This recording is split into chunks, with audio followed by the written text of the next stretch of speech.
Nelson Mandela. Nelson Rolihlahla Mandela, the 18th of July 1918 to the 5th of December 2013, was a South African anti-apartheid activist and politician who served as the first president of South Africa from 1994 to 1999.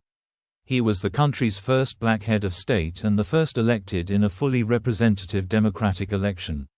His government focused on dismantling the legacy of apartheid by fostering racial reconciliation.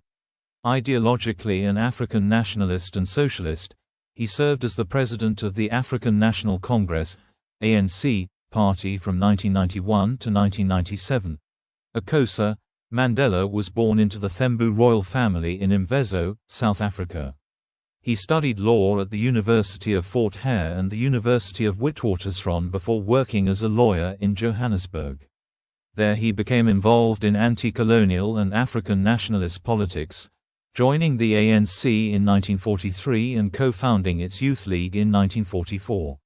After the National Party's white-only government established apartheid, a system of racial segregation that privileged whites, Mandela and the ANC committed themselves to its overthrow. He was appointed president of the ANC's Transvaal branch, rising to prominence for his involvement in the 1952 Defiance campaign and the 1955 Congress of the People.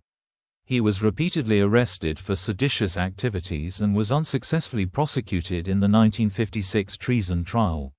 Influenced by Marxism, he secretly joined the banned South African Communist Party, SACP. Although initially committed to nonviolent protest, in association with the SACP he co-founded the militant Umkhonto we Sizwe in 1961 that led a sabotage campaign against the apartheid government.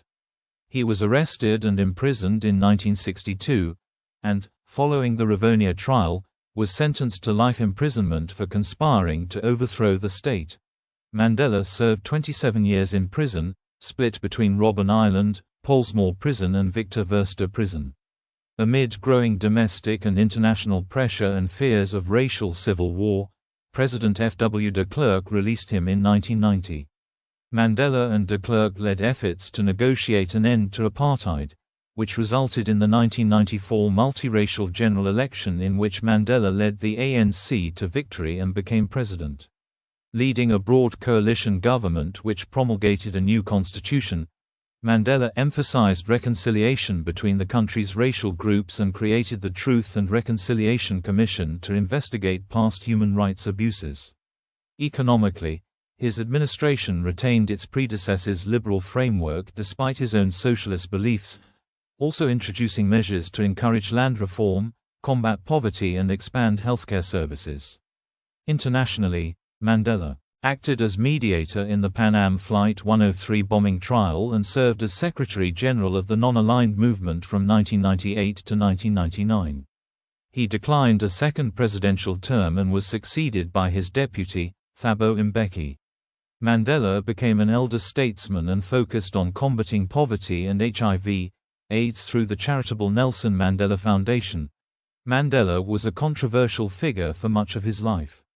Although critics on the right denounced him as a communist terrorist and those on the far left deemed him too eager to negotiate and reconcile with apartheid supporters, he gained international acclaim for his activism. Globally regarded as an icon of democracy and social justice, he received more than 250 honors, including the Nobel Peace Prize. He is held in deep respect within South Africa, where he is often referred to by his Thembu clan name, Madiba, and described as the father of the nation. Early life. Childhood, 1918 to 1934. Mandela was born on the 18th of July 1918, in the village of Imvezo in Umtata, then part of South Africa's Cape Province. He was given the forename Rolihlahla, a Xhosa term colloquially meaning troublemaker, and in later years became known by his clan name, Madiba. His patrilineal great-grandfather, Nubenkuka, was ruler of the Thembu Kingdom in the Transkeian territories of South Africa's modern Eastern Cape Province. One of Nubenkuka's sons, named Mandela, was Nelson's grandfather and the source of his surname. Because Mandela was the king's child by a wife of the Ixhiba clan, a so-called left-hand house, the descendants of his cadet branch of the royal family were morganatic, ineligible to inherit the throne but recognized as hereditary royal councillors. Nelson Mandela's father, Gadla Henry Mpakanyiswa Mandela, was a local chief and councillor to the monarch. He was appointed to the position in 1915, after his predecessor was accused of corruption by a governing white magistrate. In 1926, Gadla was also sacked for corruption, but Nelson was told that his father had lost his job for standing up to the magistrate's unreasonable demands. A devotee of the god Kamata, Gadla was a polygamist with 4 wives, 4 sons and 9 daughters, who lived in different villages. Nelson's mother was Gadla's 3rd wife, Nosekeni Fanny, daughter of Nkadama of the Right-Hand House and a member of the Amampemvu clan of the CODESA. No one in my family had ever attended school. On the first day of school my teacher, Miss Mdingane, gave each of us an English name. This was the custom among Africans in those days and was undoubtedly due to the British bias of our education. That day, Miss Mdingane told me that my new name was Nelson. Why this particular name, I have no idea. Mandela, 1994. Mandela later stated that his early life was dominated by traditional CODESA custom and taboo. He grew up with 2 sisters in his mother's kraal in the village of Kunu, where he tended herds as a cattle boy and spent much time outside with other boys. Both his parents were illiterate, but his mother, being a devout Christian, sent him to a local Methodist school when he was about 7. Baptized a Methodist, Mandela was given the English forename of Nelson by his teacher. When Mandela was about 9, his father came to stay at Kunu, where he died of an undiagnosed ailment that Mandela believed to be lung disease. Feeling cut adrift, he later said that he inherited his father's proud rebelliousness and stubborn sense of fairness. Mandela's mother took him to the Great Place Palace at Mqhekezweni, where he was entrusted to the guardianship of the Thembu regent, Chief Jongantaba Dalindyebo. Although he did not see his mother again for many years, Mandela felt that Jongantaba and his wife Noengland treated him as their own child, raising him alongside their children. As Mandela attended church services every Sunday with his guardians, Christianity became a significant part of his life. He attended a Methodist mission school located next to the palace, where he studied English, CODESA, history and geography. He developed a love of African history, listening to the tales told by elderly visitors to the palace, and was influenced by the anti-imperialist rhetoric of a visiting chief, Joyi. Nevertheless, at the time he considered the European colonizers not as oppressors but as benefactors who had brought education and other benefits to southern Africa. Aged 16, he, his cousin Justice and several other boys traveled to Tyalaha to undergo the Ilwaluko circumcision ritual that symbolically marked their transition from boys to men. Afterwards he was given the name Dalibunga. Clarkebury, Healdtown, and Fort Hare, 1934 to 1940. Intending to gain skills needed to become a privy councillor for the Thembu royal house, Mandela began his secondary education in 1933 at Clarkebury Methodist High School in Enkobo, a Western-style institution that was the largest school for black Africans in Thembuland. Made to socialize with other students on an equal basis, he claimed that he lost his stuck-up attitude, becoming best friends with a girl for the first time. He began playing sports and developed his lifelong love of gardening. He completed his junior certificate in 2 years, and in 1937 he moved to Healdtown, the Methodist college in Fort Beaufort attended by most Thembu royalty, including Justice. The headmaster emphasized the superiority of European culture and government, but Mandela became increasingly interested in native African culture, making his first non-CODESA friend, a speaker of Sotho, and coming under the influence of one of his favorite teachers, a CODESA who broke taboo by marrying a Sotho. Mandela spent much of his spare time at Healdtown as a long-distance runner and boxer, and in his second year he became a prefect. In 1939, with Jongantaba's backing, Mandela began work on a BA degree at the University of Fort Hare, an elite black institution of approximately 150 students in Alice, Eastern Cape. He studied English, anthropology, politics, native administration, and Roman Dutch law in his first year, desiring to become an interpreter or clerk in the Native Affairs Department. Mandela stayed in the Wesley House dormitory, befriending his own kinsman, K.D. Matanzima, as well as Oliver Tambo, who became a close friend and comrade for decades to come. He took up ballroom dancing, performed in a drama society play about Abraham Lincoln, and gave Bible classes in the local community as part of the Student Christian Association. Although he had friends who held connections to the African National Congress, ANC, who wanted South Africa to be independent of the British Empire, Mandela avoided any involvement with the nascent movement, and became a vocal supporter of the British war effort when the Second World War broke out. At the end of his first year he became involved in a Students' Representative Council, SRC, boycott against the quality of food, for which he was suspended from the university. He never returned to complete his degree. Arriving in Johannesburg, 1941 to 1943. Returning to Mqhekezweni in December 1940, Mandela found that Jongan Taba had arranged marriages for him and Justice. Dismayed, they fled to Johannesburg via Queenstown, arriving in April 1941. Mandela found work as a night watchman at Crown Mines, his first sight of South African capitalism in action, but was fired when the induna, headman, discovered that he was a runaway. He stayed with a cousin in George Gok Township, who introduced Mandela to realtor and ANC activist Walter Sisulu.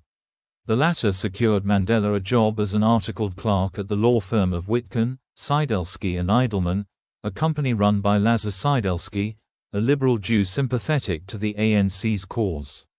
At the firm, Mandela befriended Gower Radebe, a Luby member of the ANC and Communist Party, and Nat Bregman, a Jewish communist who became his first white friend. Mandela attended Communist Party gatherings, where he was impressed that Europeans, Africans, Indians, and coloreds mixed as equals. He later stated that he did not join the party because its atheism conflicted with his Christian faith, and because he saw the South African struggle as being racially based rather than as class warfare. To continue his higher education, Mandela signed up to a University of South Africa correspondence course, working on his bachelor's degree at night. Earning a small wage, Mandela rented a room in the house of the Zoma family in the Alexandra Township. Despite being rife with poverty, crime and pollution, Alexandra always remained a special place for him. Although embarrassed by his poverty, he briefly dated a Swazi woman before unsuccessfully courting his landlord's daughter. To save money and be closer to downtown Johannesburg, Mandela moved into the compound of the Witwatersrand Native Labour Association, living among miners of various tribes. As the compound was visited by various chiefs, he once met the Queen Regent of Basutoland.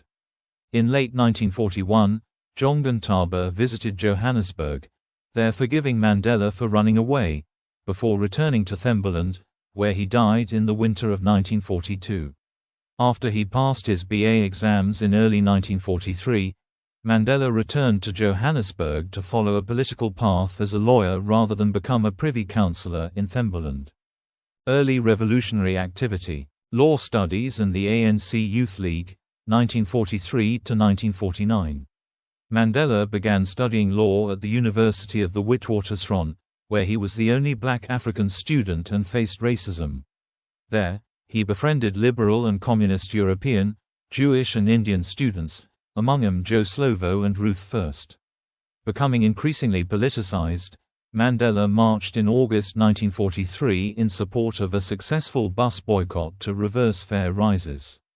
Joining the ANC, he was increasingly influenced by Sisulu, spending time with other activists at Sisulu's Orlando house, including his old friend Oliver Tambo.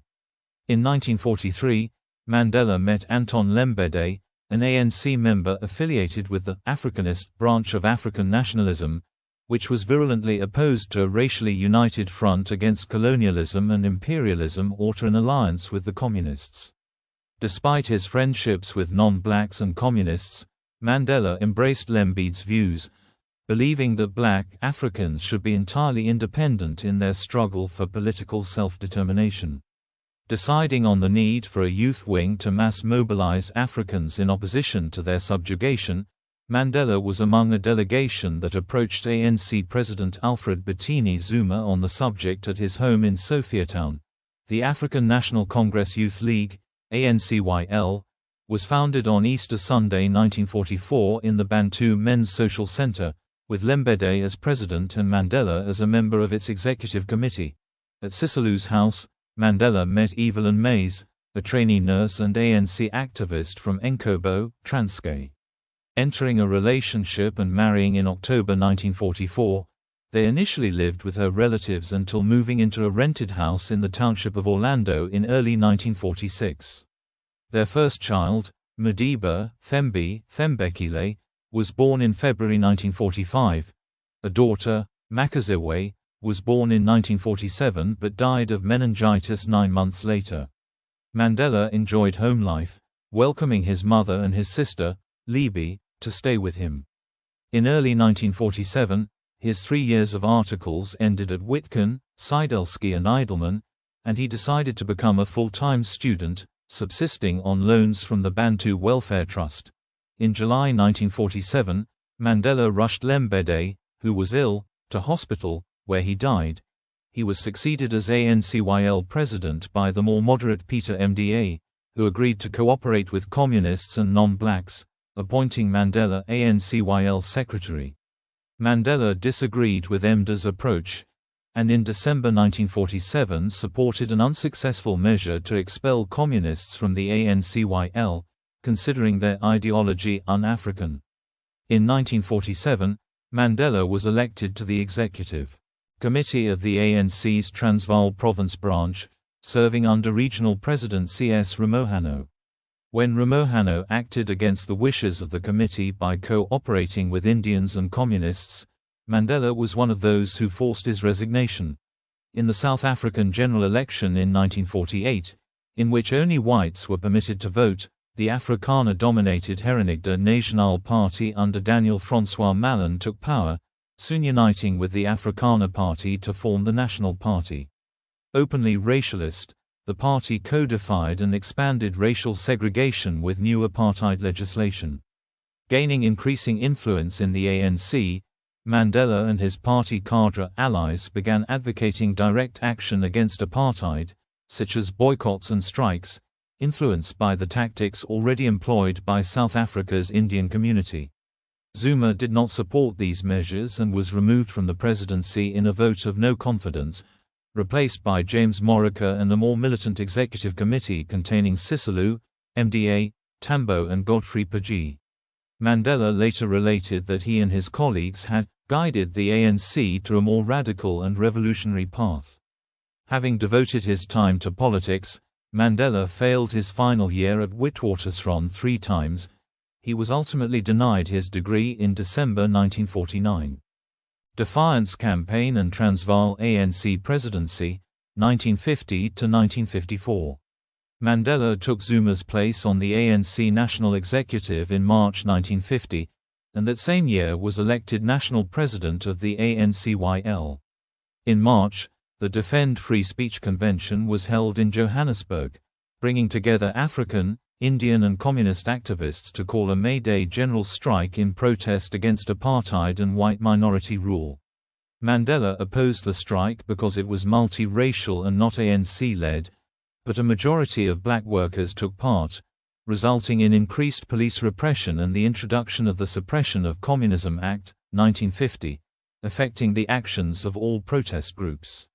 At the ANC National Conference of December 1951, he continued arguing against a racially united front, but was outvoted. Thereafter, Mandela rejected Lembede's Africanism and embraced the idea of a multi-racial front against apartheid. Influenced by friends like Moses Kotane and by the Soviet Union's support for wars of national liberation, his mistrust of communism broke down and he began reading literature by Karl Marx, Vladimir Lenin, and Mao Zedong, eventually embracing the Marxist philosophy of dialectical materialism. Commenting on communism, he later stated that he found strongly drawn to the idea of a classless society which, to mind, was similar to traditional African culture where life was shared and communal. In April 1952, Mandela began work at the H.M. Barsana law firm, which was owned by a communist, although his increasing commitment to work and activism meant he spent less time with his family. In 1952, the ANC began preparation for a joint defiance campaign against apartheid with Indian and communist groups, founding a national voluntary board to recruit volunteers. The campaign was designed to follow the path of nonviolent resistance influenced by Mahatma Gandhi. Some supported this for ethical reasons, but Mandela instead considered it pragmatic. At a Durban rally on the 22nd of June, Mandela addressed an assembled crowd of 10,000 people, initiating the campaign protests for which he was arrested and briefly interned in Marshall Square Prison. These events established Mandela as one of the best-known black political figures in South Africa. With further protests, the ANC's membership grew from 20,000 to 100,000 members. The government responded with mass arrests and introduced the Public Safety Act, 1953 to permit martial law. In May, authorities banned Transvaal ANC President J.B. Marks from making public appearances. Unable to maintain his position, he recommended Mandela as his successor. Although Africanists opposed his candidacy, Mandela was elected to be regional president in October. In July 1952, Mandela was arrested under the Suppression of Communism Act and stood trial as one of the 21 accused, among them Moroka, Sisulu and Yusuf Dadoo, in Johannesburg. Found guilty of statutory communism, a term that the government used to describe most opposition to apartheid, their sentence of 9 months hard labor was suspended for 2 years. In December, Mandela was given a 6-month ban from attending meetings or talking to more than one individual at a time, making his Transvaal ANC presidency impractical, and during this period the Defiance campaign petered out. In September 1953, Andrew Kunene read out Mandela's "No Easy Walk to Freedom" speech at a Transvaal ANC meeting. The title was taken from a quote by Indian independence leader Jawaharlal Nehru, a seminal influence on Mandela's thought. The speech laid out a contingency plan for a scenario in which the ANC was banned. This Mandela Plan, or M-Plan, involved dividing the organization into a cell structure with a more centralized leadership. Mandela obtained work as an attorney for the firm Terblanche and Briggish, before moving to the liberal-run Hellman and Mitchell, passing qualification exams to become a full-fledged attorney. In August 1953, Mandela and Tambo opened their own law firm, Mandela and Tambo, operating in downtown Johannesburg. The only African-run law firm in the country, it was popular with aggrieved black people, often dealing with cases of police brutality. Disliked by the authorities, the firm was forced to relocate to a remote location after their office permit was removed under the Group Areas Act. As a result, their clientele dwindled. As a lawyer of aristocratic heritage, Mandela was part of Johannesburg's elite black middle class, and accorded much respect from the black community.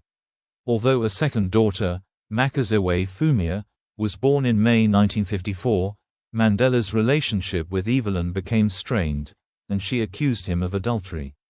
He may have had affairs with ANC member Lillian Ngoyi and Secretary Ruth Mompati.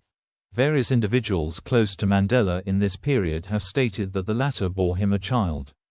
Disgusted by her son's behavior, Nosekeni returned to Transkei, while Evelyn embraced the Jehovah's Witnesses and rejected Mandela's preoccupation with politics. Congress of the People and the Treason Trial, 1955 to 1961. We, the people of South Africa, declare for all our country and the world to know that South Africa belongs to all who live in it, black and white, and that no government can justly claim authority unless it is based on the will of the people. Opening words of the Freedom Charter after taking part in the unsuccessful protest to prevent the forced relocation of all black people from the Sophiatown suburb of Johannesburg in February 1955, Mandela concluded that violent action would prove necessary to end apartheid and white minority rule. On his advice, Sisulu requested weaponry from the People's Republic of China, which was denied. Although the Chinese government supported the anti-apartheid struggle, They believed the movement insufficiently prepared for guerrilla warfare.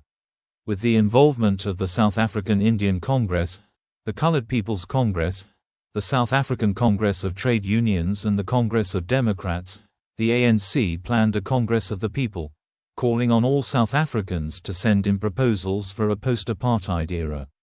Based on the responses, a Freedom Charter was drafted by Rusty Bernstein, calling for the creation of a democratic, non-racialist state with the nationalization of major industry. The charter was adopted at a June 1955 conference in Kliptown, which was forcibly closed down by police. The tenets of the Freedom Charter remained important for Mandela, and in 1956 he described it as an inspiration to the people of South Africa. Following the end of a second ban in September 1955, Mandela went on a working holiday to Transkei to discuss the implications of the Bantu Authorities Act, 1951 with local CODESA chiefs, also visiting his mother and New England before proceeding to Cape Town. In March 1956, he received his third ban on public appearances, restricting him to Johannesburg for 5 years, but he often defied it. Mandela's marriage broke down and Evelyn left him, taking their children to live with her brother. Initiating divorce proceedings in May 1956, she claimed that Mandela had physically abused her. He denied the allegations and fought for custody of their children. She withdrew her petition of separation in November, but Mandela filed for divorce in January 1958. The divorce was finalized in March, with the children placed in Evelyn's care. During the divorce proceedings, he began courting a social worker, Winnie Madikizela, whom he married in Bizana in June 1958. She later became involved in ANC activities, spending several weeks in prison. Together they had 2 children, Zenani, born in February 1959, and Zinagiswa, 1960–2020. In December 1956, Mandela was arrested alongside most of the ANC National Executive and accused of high treason against the state. Held in Johannesburg prison amid mass protests, they underwent a preparatory examination before being granted bail. The defense's refutation began in January 1957, overseen by defense lawyer Vernon Berenger, and continued until the case was adjourned in September. In January 1958, Oswald Piroff was appointed to prosecute the case, and in February the judge ruled that there was sufficient reason for the defendants to go on trial in the Transvaal Supreme Court. The formal treason trial began in Pretoria in August 1958, with the defendants successfully applying to have the 3 judges, all linked to the governing National Party, replaced. In August, 1 charge was dropped, and in October the prosecution withdrew its indictment, submitting a reformulated version in November which argued that the ANC leadership committed high treason by advocating violent revolution, a charge the defendants denied. In April 1959, Africanists dissatisfied with the ANC's United Front approach founded the Pan-Africanist Congress, PAC. Mandela disagreed with the PAC's racially exclusionary views, describing him as immature and naive. Both parties took part in an anti-pass campaign in early 1960, in which Africans burned the passes that they were legally obliged to carry. One of the PAC-organized demonstrations was fired upon by police, resulting in the deaths of 69 protesters in the Sharpeville massacre. The incident brought international condemnation of the government and resulted in rioting throughout South Africa, with Mandela publicly burning his pass in solidarity. Responding to the unrest, the government implemented state of emergency measures, declaring martial law and banning the ANC and PAC. In March, they arrested Mandela and other activists, imprisoning them for 5 months without charge in the unsanitary conditions of the Pretoria local prison. Imprisonment caused problems for Mandela and his co-defendants in the treason trial. Their lawyers could not reach them, and so it was decided that the lawyers would withdraw in protest until the accused were freed from prison when the state of emergency was lifted in late August 1960. Over the following months, Mandela used his free time to organize an all-in-African conference near Pietermaritzburg, Natal, in March 1961, at which 1,400 anti-apartheid delegates met, agreeing on a stay-at-home strike to mark the 31st of May, the day South Africa became a republic. On the 29th of March 1961, 6 years after the treason trial began, the judges produced a verdict of not guilty, ruling that there was insufficient evidence to convict the accused of high treason, since they had advocated neither communism nor violent revolution. The outcome embarrassed the government. MK, the SACP, and African Tour, 1961–62. Disguised as a chauffeur, Mandela traveled around the country incognito, organizing the ANC's new cell structure and the planned mass stay-at-home strike. Referred to as the Black Pimpernel in the press, a reference to Emma Orczy's 1905 novel The Scarlet Pimpernel, a warrant for his arrest was put out by the police. Mandela held secret meetings with reporters, and after the government failed to prevent the strike, he warned them that many anti-apartheid activists would soon resort to violence through groups like the Pax Paco. He believed that the ANC should form an armed group to channel some of this violence in a controlled direction, convincing both ANC leader Albert Luthuli, who was morally opposed to violence, and allied activist groups of its necessity. Inspired by the actions of Fidel Castro's 26th of July movement in the Cuban Revolution, in 1961 Mandela, Sisulu and Slovo co-founded Umkhonto we Sizwe, Spear of the Nation, abbreviated MK. Becoming chairman of the militant group, Mandela gained ideas from literature on guerrilla warfare by Marxist militants Mao and Che Guevara as well as from the military theorist Karl von Clausewitz. Although initially declared officially separate from the ANC so as not to taint the latter's reputation, MK was later widely recognized as the party's armed wing. Most early MK members were white communists who were able to conceal Mandela in their homes. After hiding in communist Wolfie Kadesh's flat in Berea, Mandela moved to the communist-owned Liliesleaf farm in Rivonia, there joined by Raymond Vlaber, Slovo and Bernstein, who put together the MK Constitution. Although in later life Mandela denied, for political reasons, ever being a member of the Communist Party, historical research published in 2011 strongly suggested that he had joined in the late 1950s or early 1960s. This was confirmed by both the SACP and the ANC after Mandela's death. According to the SACP, he was not only a member of the party, but also served on its central committee. We of Umkhonto have always sought to achieve liberation without bloodshed and civil clash. Even at this late hour, we hope that our first actions will awaken everyone to a realization of the dangerous situation to which nationalist policy is leading.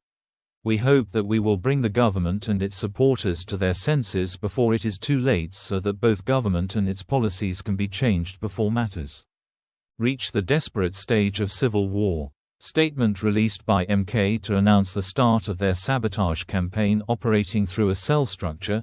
MK planned to carry out acts of sabotage that would exert maximum pressure on the government with minimum casualties.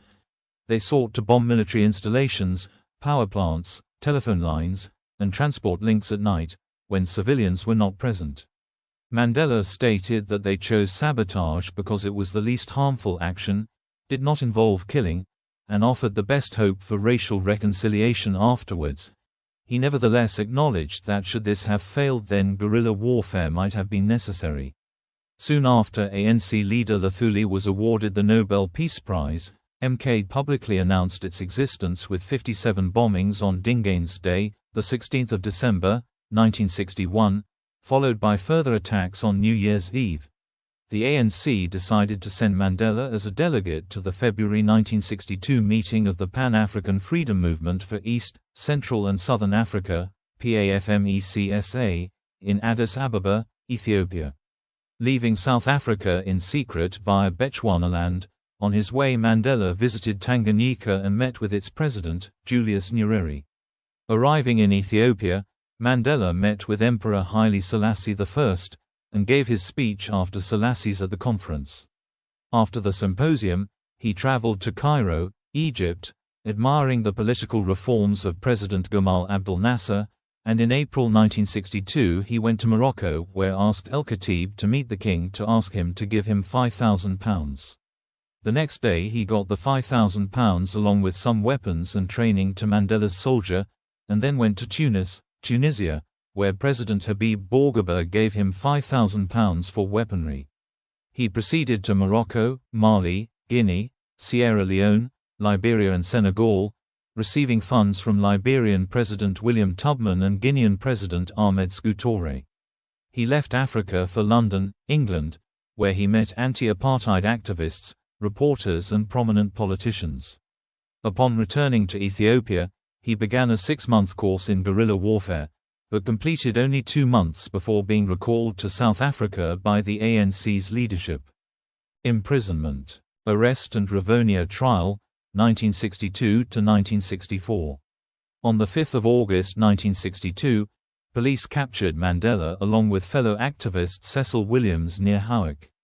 Many MK members suspected that the authorities had been tipped off with regard to Mandela's whereabouts, although Mandela himself gave these ideas little credence.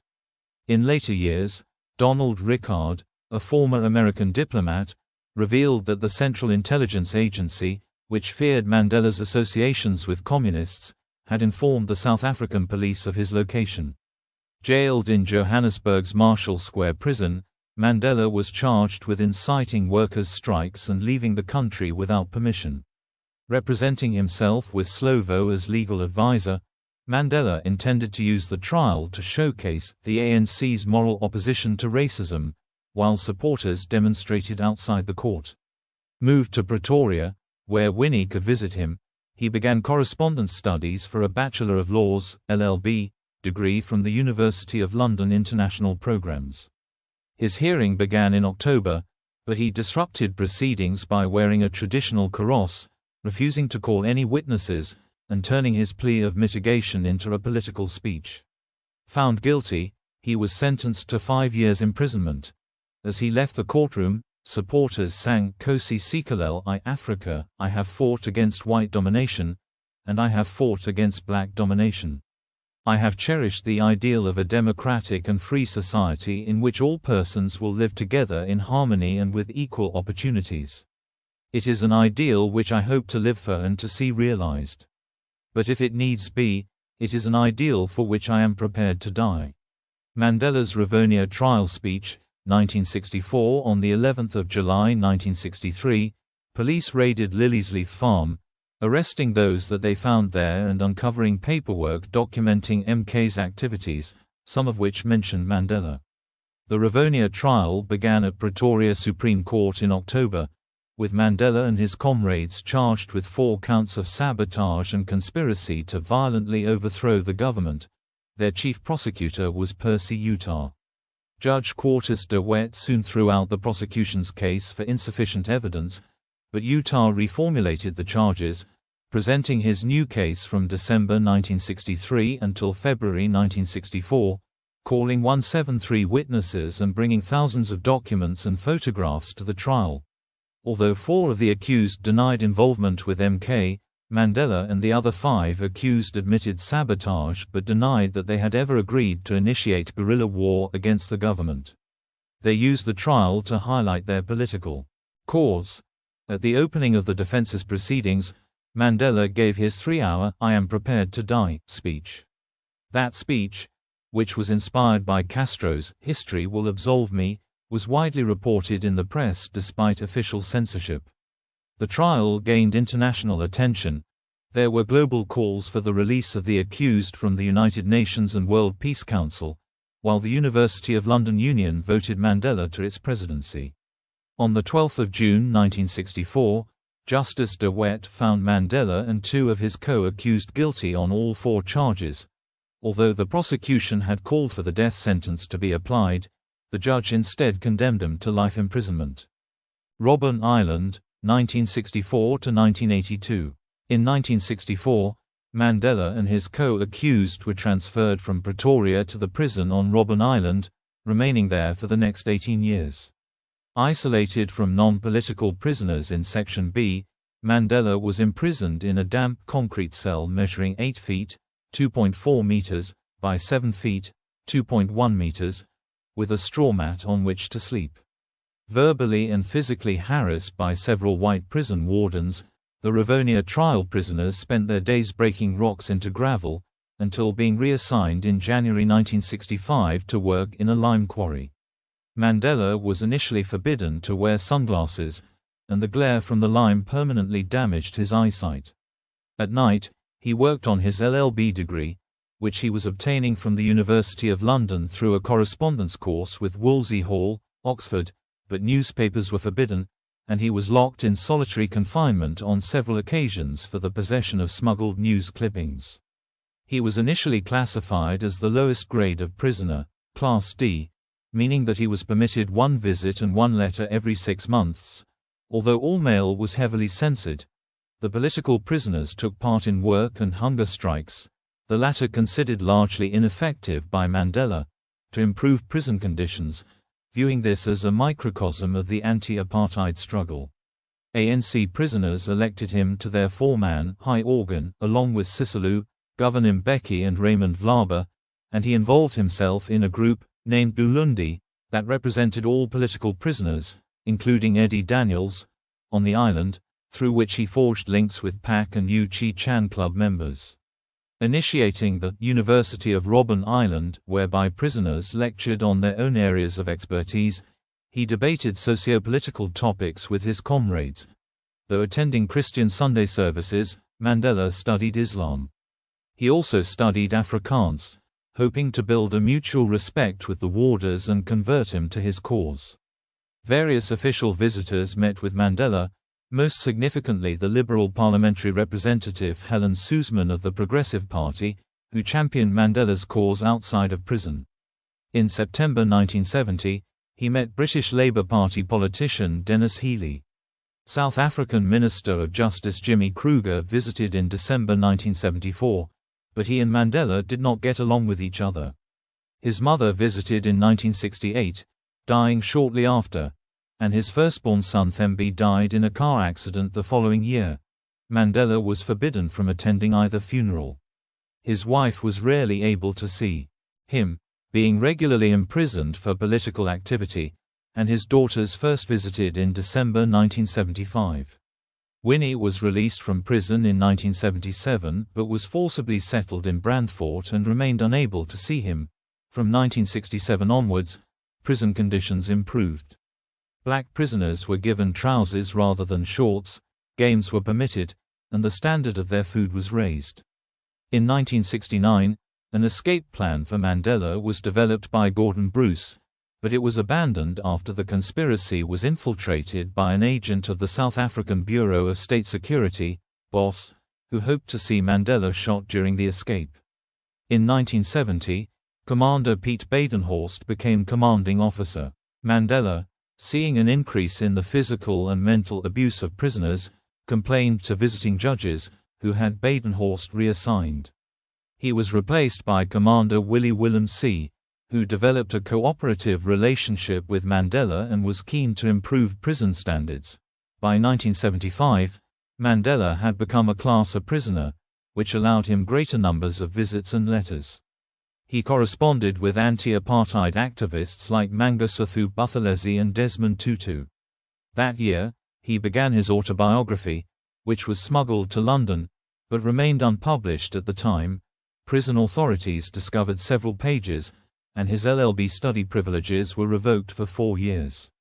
Instead, he devoted his spare time to gardening and reading until the authorities permitted him to resume his LLB degree studies in 1980. By the late 1960s, Mandela's fame had been eclipsed by Steve Biko and the Black Consciousness Movement, BCM. Seeing the ANC as ineffectual, the BCM called for militant action, but, following the Soweto uprising of 1976, many BCM activists were imprisoned on Robben Island. Mandela tried to build a relationship with these young radicals, although he was critical of their racialism and contempt for white anti-apartheid activists.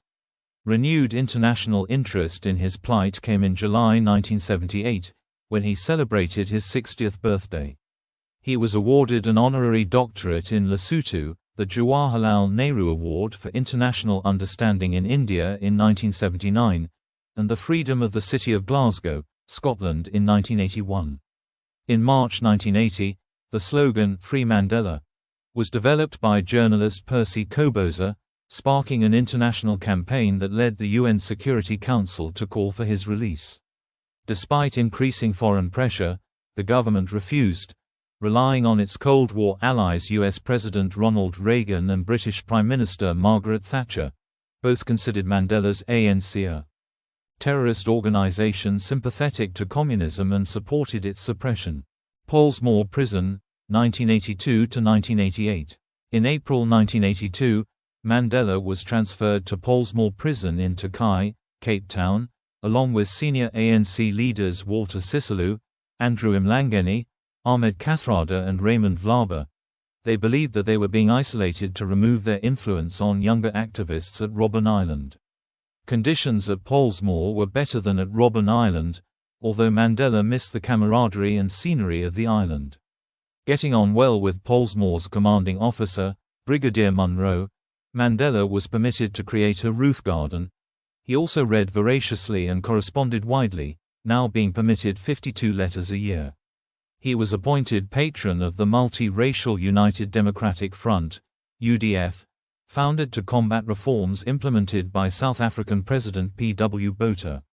Botha's National Party government had permitted colored and Indian citizens to vote for their own parliaments, which had control over education, health and housing, but black Africans were excluded from the system. Like Mandela, the UDF saw this as an attempt to divide the anti-apartheid movement on racial lines. The early 1980s witnessed an escalation of violence across the country, and many predicted civil war. This was accompanied by economic stagnation as various multinational banks, under pressure from an international lobby, had stopped investing in South Africa.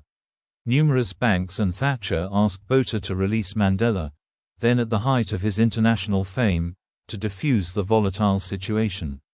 Although considering Mandela a dangerous arch-Marxist, Botha offered him, in February 1985, a release from prison if he unconditionally rejected violence as a political weapon. Mandela spurned the offer, releasing a statement through his daughter Zinzi stating, "What freedom am I being offered while the organization of the people remains banned? Only free men can negotiate. A prisoner cannot enter into contracts." In 1985, Mandela underwent surgery on an enlarged prostate gland before being given new solitary quarters on the ground floor. He was met by an international delegation sent to negotiate a settlement, but Botha's government refused to cooperate, calling a state of emergency in June and initiating a police crackdown on unrest. The anti-apartheid resistance fought back, with the ANC committing 231 attacks in 1986 and 235 in 1987. The violence escalated as the government used the army and police to combat the resistance and provided covert support for vigilante groups and the Zulu nationalist movement in Inkatha, which was involved in an increasingly violent struggle with the ANC. Mandela requested talks with Botha but was denied, instead secretly meeting with Minister of Justice Kobe Coetzee in 1987, and having a further 11 meetings over the next 3 years. Coetzee organized negotiations between Mandela and a team of 4 government figures starting in May 1988. The team agreed to the release of political prisoners and the legalization of the ANC on the condition that they permanently renounce violence, break links with the Communist Party, and not insist on majority rule. Mandela rejected these conditions, insisting that the ANC would end its armed activities only when the government renounced violence. Mandela's 70th birthday in July 1988 attracted international attention, including a tribute concert at London's Wembley Stadium that was televised and watched by an estimated 200 million viewers. Although presented globally as a heroic figure, he faced personal problems when ANC leaders informed him that Winnie had set herself up as head of a gang, the Mandela United Football Club, which had been responsible for torturing and killing opponents, including children, in Soweto. Though some encouraged him to divorce her, he decided to remain loyal until she was found guilty by trial. Victor Verster Prison and Release, 1988–1990. Recovering from tuberculosis exacerbated by the damp conditions in his cell, Mandela was moved to Verster Prison, near Paarl, in December 1988. He was housed in the relative comfort of a warder's house with a personal cook, and he used the time to complete his LLB degree. While there, he was permitted many visitors and organized secret communications with exiled ANC leader Oliver Tambo. In 1989, Botha suffered a stroke. Although he retained the state presidency, he stepped down as leader of the National Party, to be replaced by F.W. de Klerk. In a surprise move, Botha invited Mandela to a meeting over tea in July 1989, an invitation Mandela considered genial. Botha was replaced as state president by de Klerk 6 weeks later. The new president believed that apartheid was unsustainable and released a number of ANC prisoners. Following the fall of the Berlin Wall in November 1989, de Klerk called his cabinet together to debate legalizing the ANC and freeing Mandela. Although some were deeply opposed to his plans, de Klerk met with Mandela in December to discuss the situation, a meeting both men considered friendly, before legalizing all formally banned political parties in February 1990 and announcing Mandela's unconditional release. Shortly thereafter, for the first time in 20 years, photographs of Mandela were allowed to be published in South Africa. Leaving Verster Prison on the 11th of February, Mandela held Winnie's hand in front of amassed crowds and the press. The event was broadcast live across the world. Driven to Cape Town City Hall through crowds, he gave a speech declaring his commitment to peace and reconciliation with the white minority, but he made it clear that the ANC's armed struggle was not over and would continue as a purely defensive action against the violence of apartheid. He expressed hope that the government would agree to negotiations, so that there may no longer be the need for the armed struggle, and insisted that his main focus was to bring peace to the black majority and give them the right to vote in national and local elections. Staying at Tutu's home, in the following days Mandela met with friends, activists, and press, giving a speech to an estimated 100,000 people at Johannesburg's FNB Stadium. End of apartheid and elections. Early negotiations, 1990–91. Mandela proceeded on an African tour, meeting supporters and politicians in Zambia, Zimbabwe, Namibia, Libya and Algeria, and continuing to Sweden, where he was reunited with Tambo, and London, where he appeared at the Nelson Mandela, an international tribute for a Free South Africa concert at Wembley Stadium. Encouraging foreign countries to support sanctions against the apartheid government, he met President François Mitterrand in France, Pope John Paul II in the Vatican, and Thatcher in the United Kingdom. In the United States, he met President George H.W. Bush, addressed both houses of Congress and visited 8 cities, being particularly popular among the African American community. In Cuba, he became friends with President Castro, whom he had long admired. He met President R. Venkataraman in India, President Suharto in Indonesia, Prime Minister Mahathir Mohamad in Malaysia, and Prime Minister Bob Hawke in Australia. He visited Japan, but not the Soviet Union, a long-time ANC supporter. In May 1990, Mandela led a multiracial ANC delegation into preliminary negotiations with a government delegation of 11 Afrikaner men. Mandela impressed them with his discussions of Afrikaner history, and the negotiations led to the Groot Schuur Minute, in which the government lifted the state of emergency.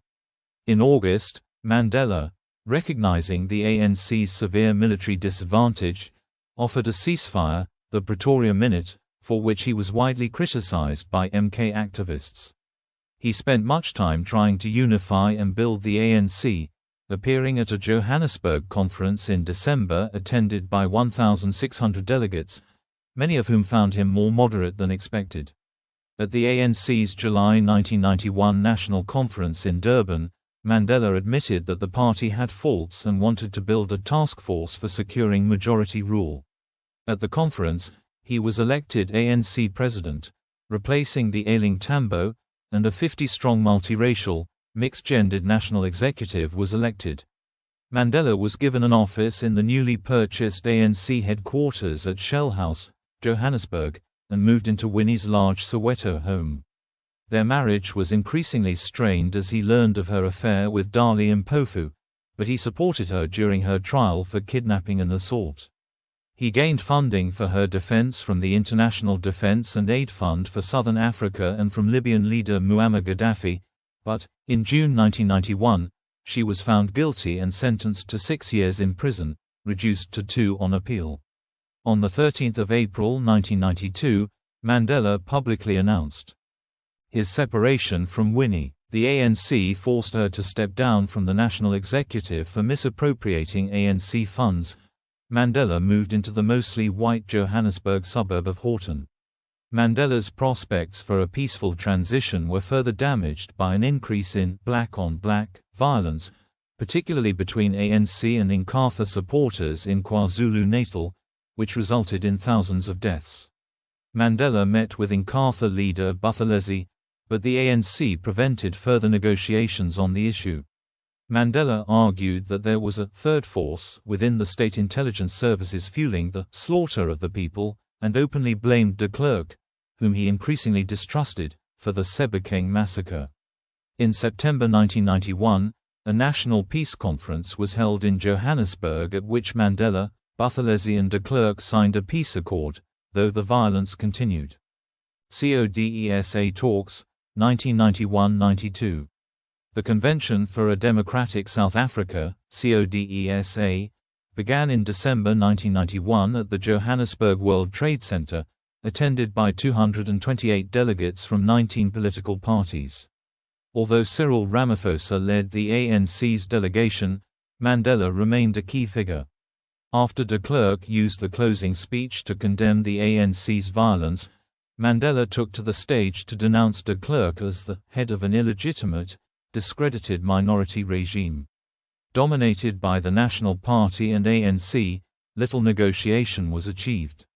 CODESA II was held in May 1992, at which de Klerk insisted that post-apartheid South Africa must use a federal system with a rotating presidency to ensure the protection of ethnic minorities. Mandela opposed this, demanding a unitary system governed by majority rule. Following the Boipatong massacre of ANC activists by government-aided Inkatha militants, Mandela called off the negotiations, before attending a meeting of the Organization of African Unity in Senegal, at which he called for a special session of the UN Security Council and proposed that a UN peacekeeping force be stationed in South Africa to prevent state terrorism. Calling for domestic mass action, in August the ANC organized the largest ever strike in South African history, and supporters marched on Pretoria. Following the Bisho massacre, in which 28 ANC supporters and 1 soldier were shot dead by the Ciskei Defence Force during a protest march, Mandela realized that mass action was leading to further violence and resumed negotiations in September. He agreed to do so on the conditions that all political prisoners be released, that Zulu traditional weapons be banned, and that Zulu hostels would be fenced off. De Klerk reluctantly agreed. The negotiations agreed that a multiracial general election would be held, resulting in a 5-year coalition government of national unity and a constitutional assembly that gave the National Party continuing influence. The ANC also conceded to safeguarding the jobs of white civil servants. Such concessions brought fierce internal criticism. The duo agreed on an interim constitution based on a liberal democratic model, guaranteeing separation of powers, creating a constitutional court, and including a US-style Bill of Rights. It also divided the country into 9 provinces, each with its own premier and civil service, a concession between de Klerk's desire for federalism and Mandela's for unitary government. The democratic process was threatened by the Concerned South Africans Group, COSAG, an alliance of black ethnic secessionist groups like Inkatha and far-right Afrikaner parties. In June 1993, one of the latter, the Afrikaner Weerstandsbeweging, AWB, attacked the Kempton Park World Trade Center. Following the murder of ANC activist Chris Hani, Mandela made a publicized speech to calm rioting, soon after appearing at a mass funeral in Soweto for Tambo, who had died of a stroke. In July 1993, both Mandela and de Klerk visited the United States, independently meeting President Bill Clinton, and each receiving the Liberty Medal. Soon after, Mandela and de Klerk were jointly awarded the Nobel Peace Prize in Norway. Influenced by Thabo Mbeki, Mandela began meeting with big business figures, and he played down his support for nationalization, fearing that he would scare away much-needed foreign investment. Although criticized by socialist ANC members, he had been encouraged to embrace private enterprise by members of the Chinese and Vietnamese Communist parties at the January 1992 World Economic Forum in Switzerland. General election, 1994. With the election set for 27 April 1994, the ANC began campaigning, opening 100 election offices and orchestrating people's forums across the country at which Mandela could appear as a popular figure with great status among black South Africans.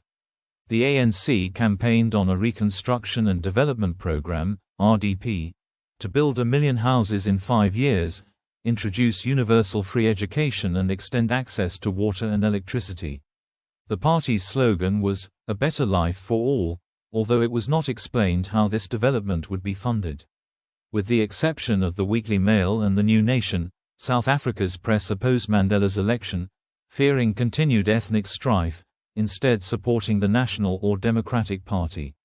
Mandela devoted much time to fundraising for the ANC, touring North America, Europe and Asia to meet wealthy donors, including former supporters of the apartheid regime. He also urged a reduction in the voting age from 18 to 14. Rejected by the ANC, this policy became the subject of ridicule, concerned that COSAG would undermine the election, particularly in the wake of the conflict in Bophuthatswana and the Shell House massacre, incidents of violence involving the AWB and Inkatha, respectively.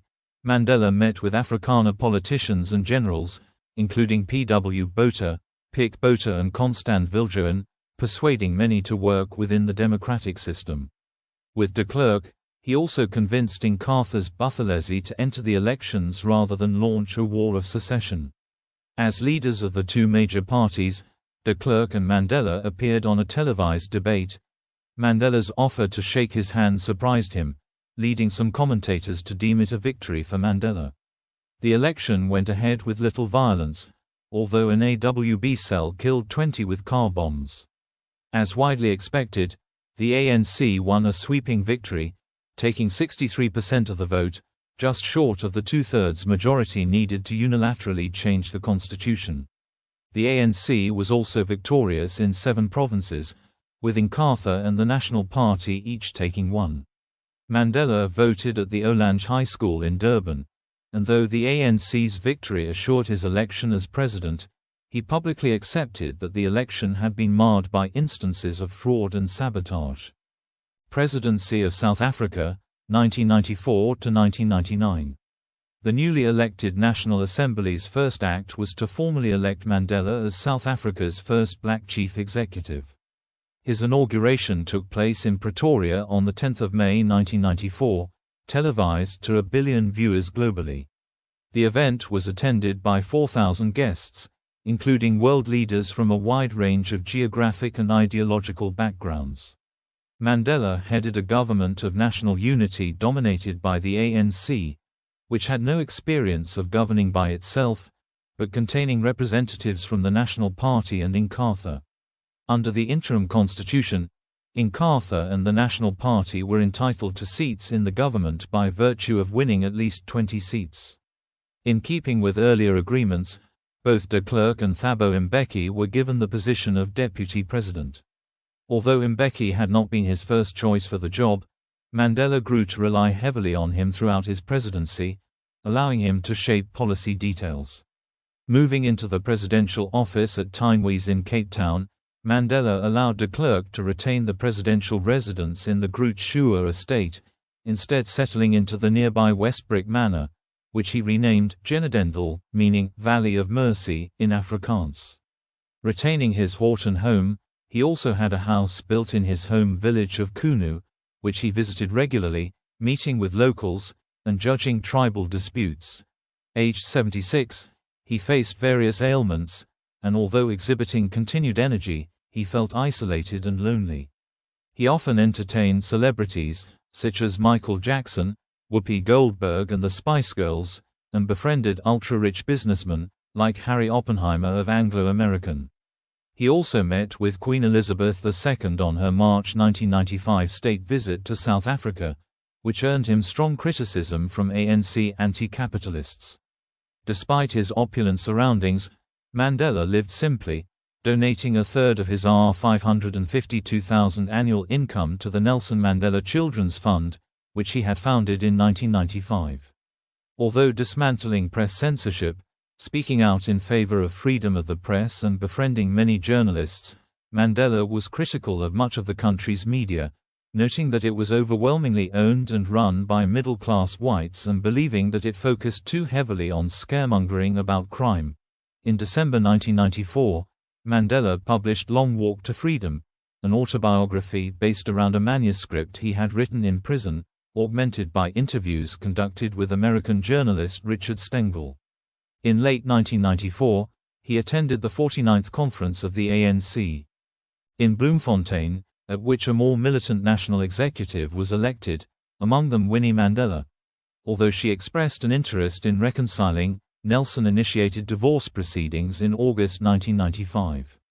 By 1995, he had entered into a relationship with Graça Machel, a Mozambican political activist 27 years his junior who was the widow of former President Samora Machel. They had first met in July 1990 when she was still in mourning, but their friendship grew into a partnership, with Machel accompanying him on many of his foreign visits. She turned down Mandela's first marriage proposal, wanting to retain some independence and dividing her time between Mozambique and Johannesburg. National reconciliation, gracious but steely, steered a country in turmoil toward a negotiated settlement, a country that days before its first democratic election remained violent, riven by divisive views and personalities.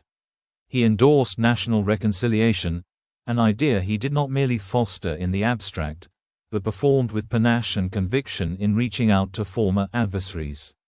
He initiated an era of hope that, while not long-lasting, was nevertheless decisive, and he garnered the highest international recognition and affection.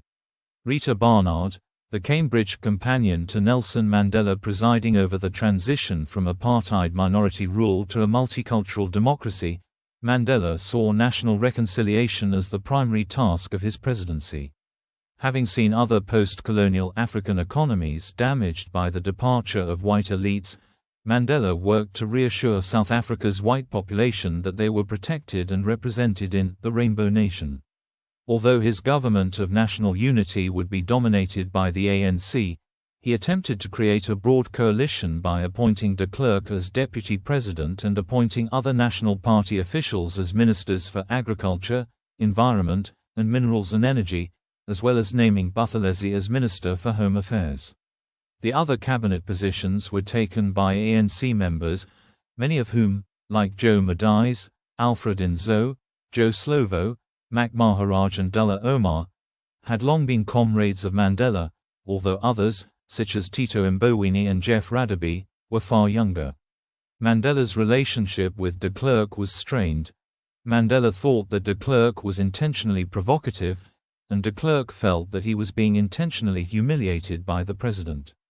In January 1995, Mandela heavily chastised de Klerk for awarding amnesty to 3,500 police officers just before the election, and later criticized him for defending former Minister of Defense Magnus Malan when the latter was charged with murder.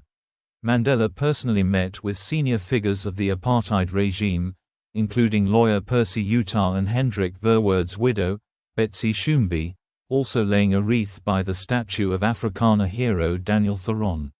Emphasizing personal forgiveness and reconciliation, he announced that courageous people do not fear forgiving, for the sake of peace. He encouraged black South Africans to get behind the previously hated national rugby team, the Springboks, as South Africa hosted the 1995 Rugby World Cup. Mandela wore a Springbok shirt at the final against New Zealand, and after the Springboks won the match, Mandela presented the trophy to Captain Francois Pienaar, an Afrikaner. This was widely seen as a major step in the reconciliation of white and black South Africans. As de Klerk later put it, Mandela won the hearts of millions of white rugby fans. Mandela's efforts at reconciliation assuaged the fears of white people, but also drew criticism from more militant black people. Among the latter was his estranged wife, Winnie, who accused the ANC of being more interested in appeasing the white community than in helping the black majority. Mandela oversaw the formation of a Truth and Reconciliation Commission to investigate crimes committed under apartheid by both the government and the ANC, appointing Tutu as its chair. To prevent the creation of martyrs, the commission granted individual amnesties in exchange for testimony of crimes committed during the apartheid era. Dedicated in February 1996, it held 2 years of hearings detailing rapes, torture, bombings and assassinations before issuing its final report in October 1998. Both de Klerk and Mbeki appealed to have parts of the report suppressed, though only de Klerk's appeal was successful. Mandela praised the Commission's work, stating that it had helped us move away from the past to concentrate on the present and the future. Domestic programs. Mandela's administration inherited a country with a huge disparity in wealth and services between white and black communities. Of a population of 40 million, around 23 million lacked electricity or adequate sanitation, and 12 million lacked clean water supplies, with 2 million children not in school and a third of the population illiterate. There was 33% unemployment, and just under half of the population lived below the poverty line. Government financial reserves were nearly depleted, with a fifth of the national budget being spent on debt repayment, meaning that the extent of the promised Reconstruction and Development Program, RDP, was scaled back, with none of the proposed nationalization or job creation. In 1996, the RDP was replaced with a new policy, Growth, Employment and Redistribution, GEAR, which maintained South Africa's mixed economy, but placed an emphasis on economic growth through a framework of market economics and the encouragement of foreign investment.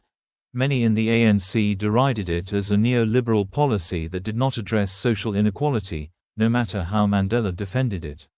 In adopting this approach, Mandela's government adhered to the Washington Consensus, advocated by the World Bank and International Monetary Fund. Under Mandela's presidency, welfare spending increased by 13% in 1996–97, 13% in 1997–98, and 7% in 1998–99. The government introduced parity in grants for communities, including disability grants, child maintenance grants and old age pensions, which had previously been set at different levels for South Africa's different racial groups. In 1994, free healthcare was introduced for children under 6 and pregnant women, a provision extended to all those using primary-level public sector healthcare services in 1996. By the 1999 election, the ANC could boast that due to their policies, 3 million people were connected to telephone lines, 1.5 million children were brought into the education system, 500 clinics were upgraded or constructed, 2 million people were connected to the electricity grid, water access was extended to 3 million people, and 750,000 houses were constructed, housing nearly 3 million people. The Land Reform Act 3 of 1996 safeguarded the rights of labor tenants living on farms where they grew crops or grazed livestock. This legislation ensured that such tenants could not be evicted without a court order or if they were over the age of 65. Recognizing that arms manufacturing was a key industry for the South African economy, Mandela endorsed the trade in weapons but brought in tighter regulations surrounding arms court to ensure that South African weaponry was not sold to authoritarian regimes. Under Mandela's administration, tourism was increasingly promoted, becoming a major sector of the South African economy. Critics like Edwin Cameron accused Mandela's government of doing little to stem the HIV/AIDS pandemic in the country. By 1999, 10% of South Africa's population were HIV positive. Mandela later admitted that he had personally neglected the issue, in part due to public reticence in discussing issues surrounding sex in South Africa, and that he had instead left the issue for Mbeki to deal with. Mandela also received criticism for failing to sufficiently combat crime. South Africa had one of the world's highest crime rates, and the activities of international crime syndicates in the country grew significantly throughout the decade. Mandela's administration was also perceived as having failed to deal with the problem of corruption. Further problems were caused by the exodus of thousands of skilled white South Africans from the country, who were escaping the increasing crime rates, higher taxes and the impact of positive discrimination toward black people in employment. This exodus resulted in a brain drain, and Mandela criticized those who left. At the same time, South Africa experienced an influx of millions of illegal migrants from poorer parts of Africa. Although public opinion toward these illegal immigrants was generally unfavorable, characterizing them as disease-spreading criminals who were a drain on resources, Mandela called on South Africans to embrace them as brothers and sisters. Foreign affairs. Mandela expressed the view that South Africa's future foreign relations be based on our belief that human rights should be the core of international relations. Following the South African example, Mandela encouraged other nations to resolve conflicts through diplomacy and reconciliation. In September 1998, Mandela was appointed Secretary General of the Non-Aligned Movement, who held their annual conference in Durban. He used the event to criticize the narrow, chauvinistic interests of the Israeli government in stalling negotiations to end the Israeli-Palestinian conflict and urged India and Pakistan to negotiate to end the Kashmir conflict, for which he was criticized by both Israel and India. Inspired by the region's economic boom, Mandela sought greater economic relations with East Asia, in particular with Malaysia, although this was prevented by the 1997 Asian financial crisis. He extended diplomatic recognition to the People's Republic of China, PRC, who were growing as an economic force, and initially also to Taiwan, who were already long-standing investors in the South African economy. However, under pressure from the PRC, he cut recognition of Taiwan in November 1996, and he paid an official visit to Beijing in May 1999. Mandela attracted controversy for his close relationship with Indonesian President Suharto, whose regime was responsible for mass human rights abuses, although on a July 1997 visit to Indonesia, he privately urged Suharto to withdraw from the occupation of East Timor. He also faced similar criticism from the West for his government's trade links to Syria, Cuba and Libya and for his personal friendships with Castro and Gaddafi. Castro visited South Africa in 1998 to widespread popular acclaim, and Mandela met Gaddafi in Libya to award him the Order of Good Hope. When Western governments and media criticized these visits, Mandela lambasted such criticism as having racist undertones, and stated that the enemies of countries in the West are not our enemies. Mandela hoped to resolve the long-running dispute between Libya and the United States and Britain over bringing to trial the two Libyans, Abdelbasset al-Megrahi and Lamin Khalifa Ema, who were indicted in November 1991 and accused of sabotaging Pan Am Flight 103. Mandela proposed that they be tried in a third country, which was agreed to by all parties. Governed by Scots law, the trial was held at Camp Zeist in the Netherlands in April 1999, and found one of the two men guilty. Mandela echoed Mbeki's calls for an African Renaissance, and he was greatly concerned with issues on the continent. He took a soft diplomatic approach to removing Sani Abacha's military junta in Nigeria, but later became a leading figure in calling for sanctions when Abacha's regime increased human rights violations. In 1996, he was appointed chairman of the Southern African Development Community, SADC, and initiated unsuccessful negotiations to end the First Congo War in Zaire. He also played a key role as a mediator in the ethnic conflict between Tutsi and Hutu political groups in the Burundian Civil War, helping to initiate a settlement which brought increased stability to the country but did not end the ethnic violence. In South Africa's first post-apartheid military operation, troops were ordered into Lesotho in September 1998 to protect the government of Prime Minister Pakalitha Masisile after a disputed election had prompted opposition uprisings. The action was not authorized by Mandela himself, who was out of the country at the time, but by Buthelezi, who was serving as acting president during Mandela's absence, with the approval of Mandela and Mbeki. Withdrawing from politics. The new constitution of South Africa was agreed upon by Parliament in May 1996, enshrining a series of institutions to place checks on political and administrative authority within a constitutional democracy. De Klerk opposed the implementation of this constitution, and that month he and the National Party withdrew from the coalition government in protest, claiming that the ANC were not treating him as equals. The ANC took over the cabinet positions formerly held by the Nationals, with Mbeki becoming sole deputy president. Inkatha remained part of the coalition, and when both Mandela and Mbeki were out of the country in September 1998, Buthelezi was appointed acting president, marking an improvement in his relationship with Mandela.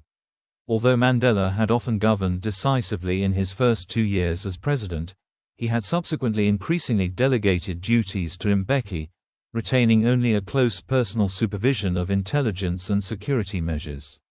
During a 1997 visit to London, he said that, "The ruler of South Africa, the de facto ruler, is Thabo Mbeki," and that he was "shifting everything to him." Mandela stepped down as ANC president at the party's December 1997 conference. He hoped that Ramaphosa would succeed him, believing Mbeki to be too inflexible and intolerant of criticism, but the ANC elected Mbeki regardless. Mandela and the executive supported Jacob Zuma, a Zulu who had been imprisoned on Robben Island, as Mbeki's replacement for deputy president. Zuma's candidacy was challenged by Winnie, whose populist rhetoric had gained her a strong following within the party, although Zuma defeated her in a landslide victory vote at the election. Mandela's relationship with Michelle had intensified. In February 1998, he publicly stated that he was "in love with a remarkable lady" and under pressure from Tutu, who urged him to set an example for young people. He organized a wedding for his 80th birthday, in July that year. The following day, he held a grand party with many foreign dignitaries. Although the 1996 constitution allowed the president to serve 2 consecutive 5-year terms, Mandela had never planned to stand for a second term in office. He gave his farewell speech to Parliament on 29 March 1999 when it adjourned prior to the 1999 general elections, after which he retired. Although opinion polls in South Africa showed wavering support for both the ANC and the government, Mandela himself remained highly popular, with 80% of South Africans polled in 1999 expressing satisfaction with his performance as president. Post-presidency and final years. Continued activism and philanthropy, 1999 to 2004. Retiring in June 1999, Mandela aimed to lead a quiet family life, divided between Johannesburg and Kunu. Although he set about authoring a sequel to his first autobiography, to be titled The Presidential Years, it remained unfinished and was only published posthumously in 2017. Mandela found such seclusion difficult and reverted to a busy public life involving a daily program of tasks, meetings with world leaders and celebrities, and, when in Johannesburg, working with the Nelson Mandela Foundation, founded in 1999 to focus on rural development, school construction, and combating HIV/AIDS.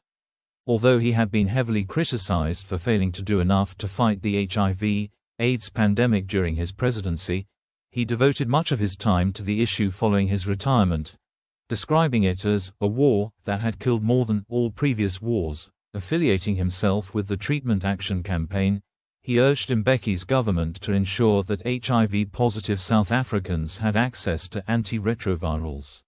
Meanwhile, Mandela was successfully treated for prostate cancer in July 2001. In 2002, Mandela inaugurated the Nelson Mandela Annual Lecture, and in 2003 the Mandela Rhodes Foundation was created at Rhodes House, University of Oxford, to provide postgraduate scholarships to African students. These projects were followed by the Nelson Mandela Center of Memory and the 46,664 campaign against HIV/AIDS. He gave the closing address at the 13th International AIDS Conference in Durban in 2000, and in 2004, spoke at the 15th International AIDS Conference in Bangkok, Thailand, calling for greater measures to tackle tuberculosis as well as HIV/AIDS. Mandela publicized AIDS as the cause of his son Makgatho's death in January 2005, to defy the stigma about discussing the disease. Publicly, Mandela became more vocal in criticizing Western powers. He strongly opposed the 1999 NATO intervention in Kosovo and called it an attempt by the world's powerful nations to police the entire world.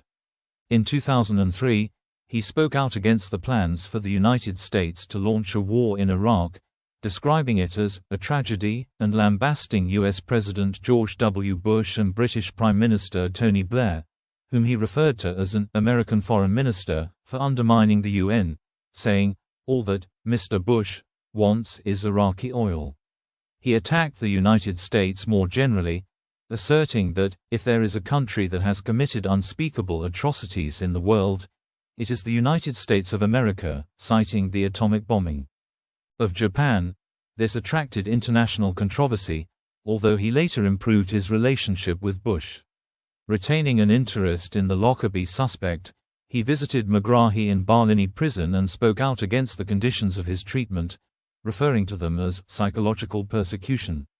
Retiring from retirement, 2004 to 2013. In June 2004, aged 85 and amid failing health, Mandela announced that he was retiring from retirement and retreating from public life, remarking, "Don't call me, I will call you." Although continuing to meet with close friends and family, the foundation discouraged invitations for him to appear at public events and denied most interview requests. He retained some involvement in international affairs. In 2005, he founded the Nelson Mandela Legacy Trust, traveling to the United States to speak before the Brookings Institution and the SACP on the need for economic assistance to Africa. He spoke with U.S. Senator Hillary Clinton and President George W. Bush and first met the then-Senator Barack Obama. Mandela also encouraged Zimbabwean President Robert Mugabe to resign over growing human rights abuses in the country. When this proved ineffective, he spoke out publicly against Mugabe in 2007, asking him to step down, with residual respect and a modicum of dignity. That year, Mandela, Michelle and Desmond Tutu convened a group of world leaders in Johannesburg to contribute their wisdom and independent leadership to some of the world's toughest problems. Mandela announced the formation of this new group, the Elders, in a speech delivered on his 89th birthday. Mandela's 90th birthday was marked across the country on the 18th of July 2008. A tribute concert was held in Hyde Park, London. Throughout Mbeki's presidency, Mandela continued to support the ANC, usually overshadowing Mbeki at any public events that the two attended. Mandela was more at ease with Mbeki's successor, Zuma, although the Nelson Mandela Foundation was upset when his grandson, Mandla Mandela, flew him out to the Eastern Cape to attend a pro-Zuma rally in the midst of a storm in 2009. In 2004, Mandela successfully campaigned for South Africa to host the 2010 FIFA World Cup, declaring that there would be few better gifts for us in the year marking a decade since the fall of apartheid. Despite maintaining a low profile during the event due to ill health, Mandela made his final public appearance during the World Cup closing ceremony, where he received much applause. Between 2005 and 2013, Mandela, and later his family, were embroiled in a series of legal disputes regarding money held in family trusts for the benefit of his descendants.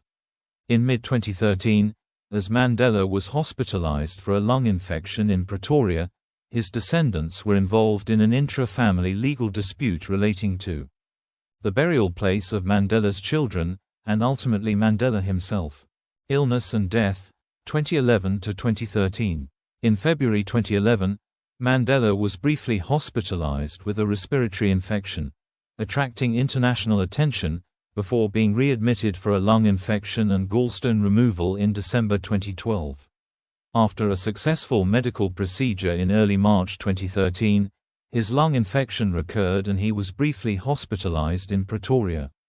In June 2013, his lung infection worsened and he was readmitted to a Pretoria hospital in serious condition.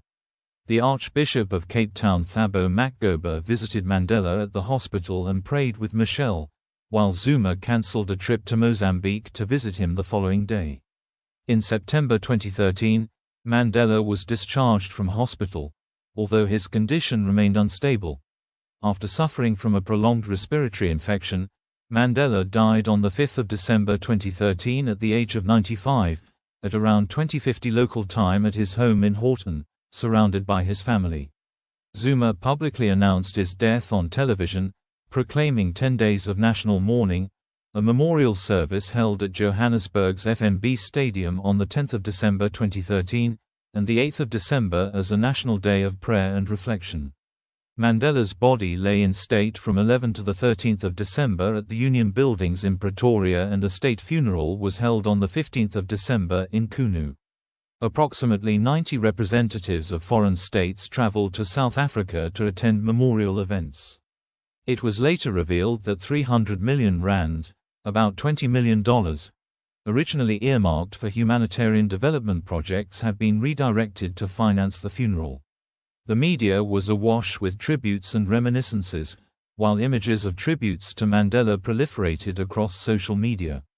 His $4.1 million United States dollars estate was left to his widow, other family members, staff, and educational institutions.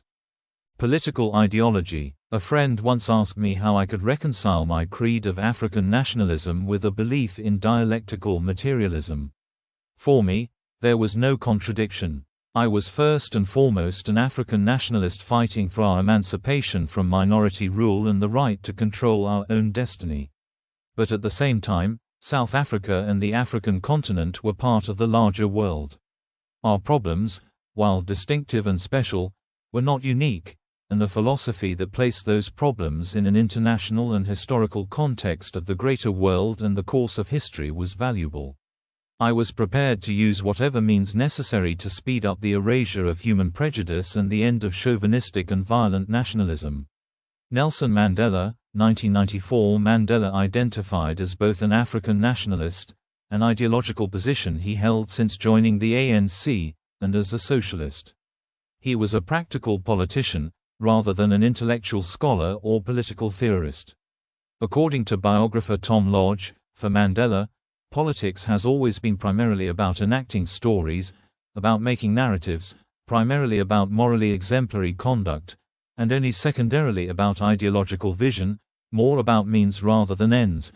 The historians Sabelo J. and Lovu Gatsheni described Mandela as a liberal African nationalist decolonial humanist, while political analyst Raymond Suttner cautioned against labeling Mandela a liberal and stated that Mandela displayed a hybrid socio-political makeup. Mandela adopted some of his political ideas from other thinkers, among them Indian independence leaders like Gandhi and Nehru, African American civil rights activists, and African nationalists like Nkrumah, and applied them to the South African situation. At the same time, he rejected other aspects of their thought, such as the anti-white sentiment of many African nationalists. In doing so, he synthesized both counter-cultural and hegemonic views, for instance by drawing upon ideas from the then dominant Afrikaner nationalism in promoting his anti-apartheid vision. His political development was strongly influenced by his legal training and practice, in particular his hope to achieve change not through violence but through legal revolution. Over the course of his life, he began by advocating a path of non-violence, later embracing violence, and then adopting a non-violent approach to negotiation and reconciliation. When endorsing violence, he did so because he saw no alternative, and was always pragmatic about it, perceiving it as a means to get his opponent to the negotiating table. He sought to target symbols of white supremacy and racist oppression rather than white people as individuals, and was anxious not to inaugurate a race war in South Africa. This willingness to use violence distinguishes Mandela from the ideology of Gandhism, with which some commentators have sought to associate him. Democracy. Although he presented himself in an autocratic manner in several speeches, Mandela was a devout believer in democracy and abided by majority decisions even when deeply disagreeing with them.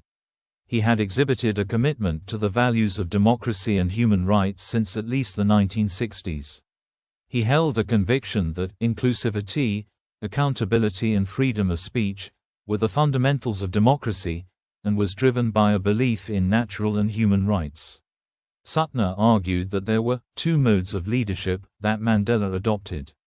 On one side he adhered to ideas about collective leadership, although on the other believed that there were scenarios in which a leader had to be decisive and act without consultation to achieve a particular objective. According to Lodge, Mandela's political thought reflected tensions between his support for liberal democracy and pre-colonial African forms of consensus decision-making. He was an admirer of British-style parliamentary democracy, stating that, "I regard the British Parliament as the most democratic institution in the world, and the independence and impartiality of its judiciary never fail to arouse my admiration." In this he has been described as being committed to the Euro-North American modernist project of emancipation, something which distinguishes him from other African nationalist and socialist leaders like Nyerere, who were concerned about embracing styles of democratic governance that were Western, rather than African, in origin.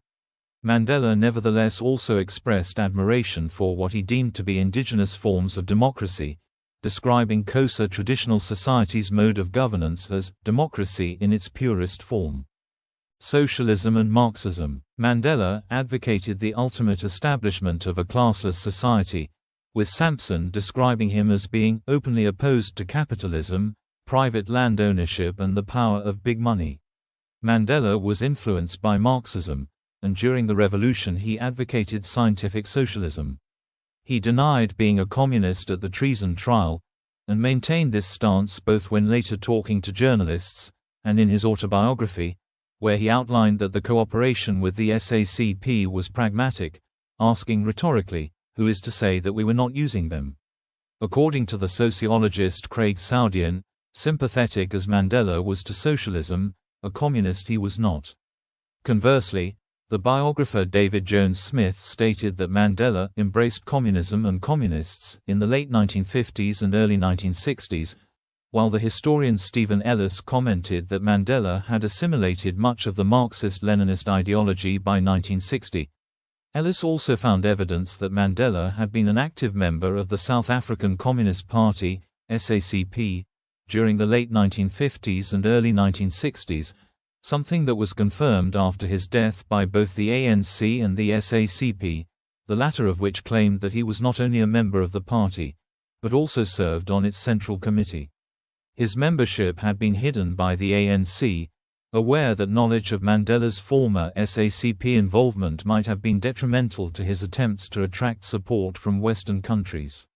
Mandela's view of these Western governments differed from those of Marxist-Leninists, for he did not believe that they were anti-democratic or reactionary and remained committed to democratic systems of governance.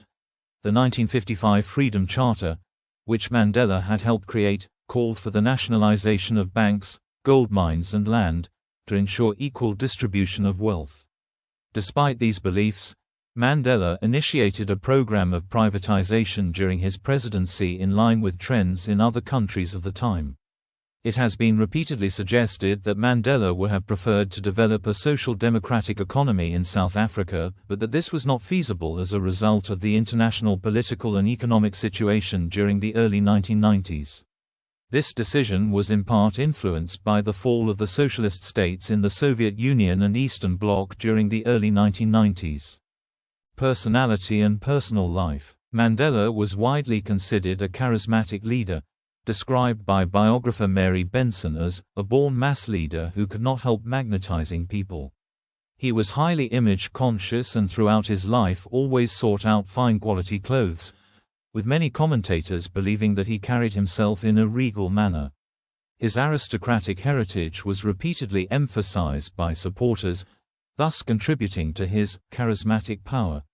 While living in Johannesburg in the 1950s, he cultivated the image of the African gentleman, having the pressed clothes, correct manners, and modulated public speech associated with such a position. In doing so, Lodge argued that Mandela became one of the first media politicians, embodying a glamour and a style that projected visually a brave new African world of modernity and freedom. Mandela was known to change his clothes several times a day, and he became so associated with highly colored batik shirts after assuming the presidency that they came to be known as Madiba shirts. For political scientists Betty Glad and Robert Blanton, Mandela was an exceptionally intelligent, shrewd, and loyal leader. His official biographer, Anthony Sampson, commented that he was a master of imagery and performance, excelling at presenting himself well in press photographs and producing sound bites. His public speeches were presented in a formal, stiff manner, and often consisted of cliched set phrases. He typically spoke slowly, and carefully chose his words. Although he was not considered a great orator, his speeches conveyed his personal commitment, charm and humor. Mandela was a private person who often concealed his emotions and confided in very few people. Privately, he lived an austere life, refusing to drink alcohol or smoke, and even as president made his own bed. Renowned for his mischievous sense of humor, he was known for being both stubborn and loyal, and at times exhibited a quick temper. He was typically friendly and welcoming, and appeared relaxed in conversation with everyone, including his opponents. A self-described Anglophile, he claimed to have lived by the trappings of British style and manners. Constantly polite and courteous, he was attentive to all, irrespective of their age or status, and often talked to children or servants. He was known for his ability to find common ground with very different communities. In later life, he always looked for the best in people, even defending political opponents to his allies, who sometimes thought him too trusting of others. He was fond of Indian cuisine, and had a lifelong interest in archaeology and boxing. The significance of Mandela can be considered in two related ways. First, he has provided through his personal presence as a benign and honest conviction politician, skilled at exerting power but not obsessed with it to the point of view of excluding principles, a man who struggled to display respect to all. Second, in so doing he was able to be a hero and a symbol to an array of otherwise unlikely mates through his ability, like all brilliant nationalist politicians, to speak to very different audiences effectively at once. Bill Freund, academic. He was raised in the Methodist denomination of Christianity. The Methodist Church of Southern Africa claimed that he retained his allegiance to them throughout his life. On analyzing Mandela's writings, the theologian Dion Forster described him as a Christian humanist, although added that his thought relied to a greater extent on the Southern African concept of Ubuntu than on Christian theology. According to Sampson, Mandela never had a strong religious faith. However, while Elika Boma stated that Mandela's religious belief was never robust, Mandela was very self-conscious about being a man and regularly made references to manhood. He was heterosexual, and biographer Fatima Meer said that he was easily tempted by women. Another biographer, Martin Meredith, characterized him as being by nature a romantic, highlighting that he had relationships with various women. Mandela was married 3 times, fathered 6 children, and had 17 grandchildren and at least 17 great-grandchildren. He could be stern and demanding of his children, although he was more affectionate with his grandchildren. His first marriage was to Evelyn Intoko Mays in October 1944.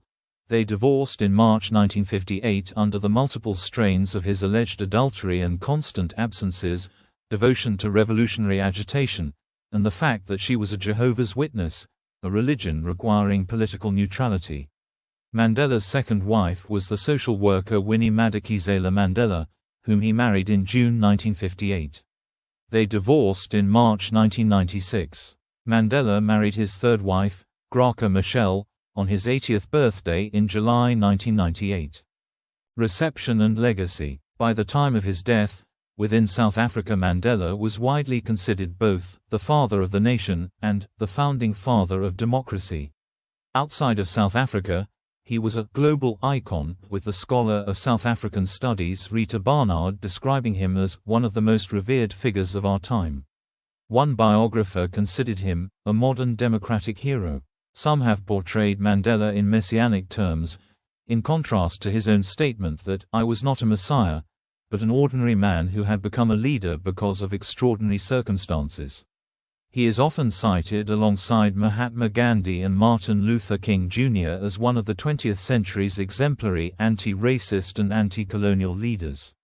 Boma described him as a totem of the totemic values of our age, toleration and liberal democracy, and A universal symbol of social justice, Mandela's international fame emerged during his incarceration in the 1980s, when he became the world's most famous political prisoner, a symbol of the anti-apartheid cause, and an icon for millions who embraced the ideal of human equality. In 1986, Mandela's biographer characterized him as the embodiment of the struggle for liberation in South Africa. Meredith stated that in becoming a potent symbol of resistance to apartheid during the 1980s, he had gained mythical status internationally. Sampson commented that even during his life, this myth had become so powerful that it blurs the realities, converting Mandela into a secular saint. Within a decade of the end of his presidency, Mandela's era was widely thought of as a golden age of hope and harmony, with much nostalgia being expressed for it. His name was often invoked by those criticizing his successors like Mbeki and Zuma.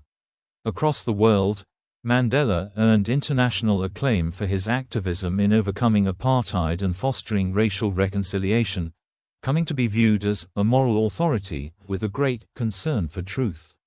Mandela's iconic status has been blamed for concealing the complexities of his life.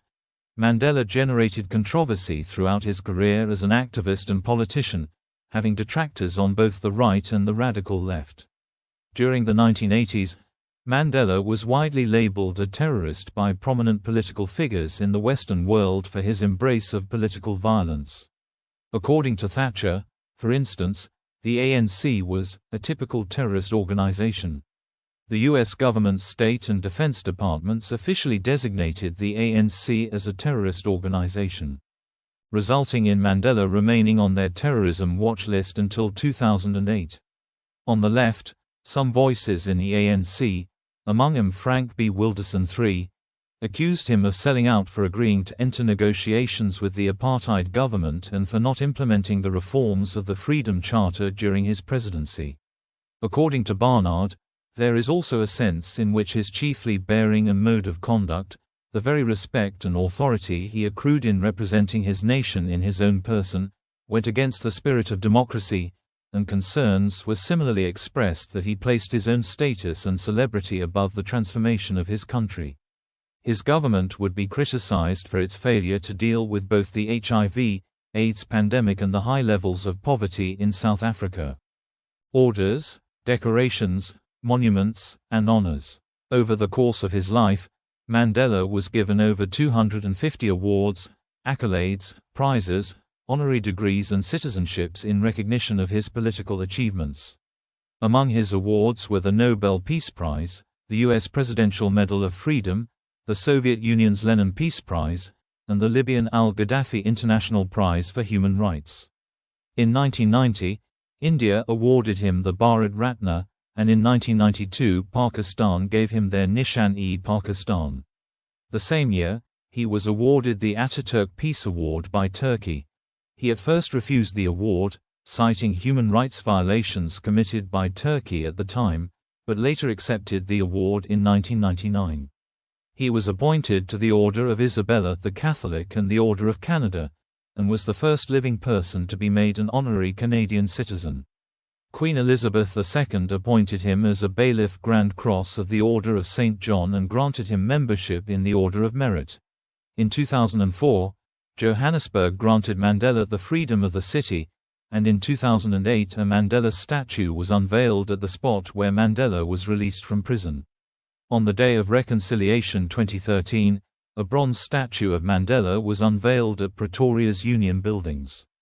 In November 2009, the United Nations General Assembly proclaimed Mandela's birthday, the 18th of July, as Mandela Day, marking his contribution to the anti-apartheid struggle.